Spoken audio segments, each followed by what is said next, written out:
திருவிளையாடல்.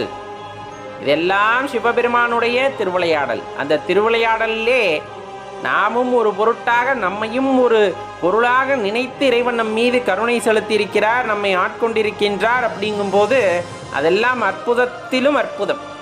அதெல்லாம் கிடைத்தற்கு அரிய வரம். சொல்லப்போனா சில பேர் ஒத்தை காலில் நின்று தவம் பண்ணாங்க, அப்படி இப்படி நிறைய விஷயம் பேசுவாங்க. நம்மெல்லாம் செய்யாத தப்பு இல்லை, இன்னும் என்னென்ன பாவங்கள் செய்தோமோ அனைத்தையும் மன்னித்து நம்மை ஆட்கொண்டு நம்மை ஒரு வழியிலே உனக்கான முக்திக்கான பாதை இதுதான் அப்படிங்கிற மாதிரி காட்டி நம்மை அதுக்குள்ளே அழைத்து செல்ல முற்படுகின்றாரே, அவருடைய கருணை பார்வை.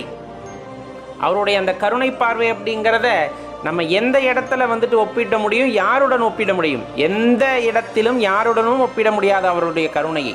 அளவற்ற தன்மை, அளவற்ற கருணை. அது இறைவனால் மட்டுமே, அதுவும் சிவபெருமானால் மட்டுமே நிகழ்த்தக்கூடிய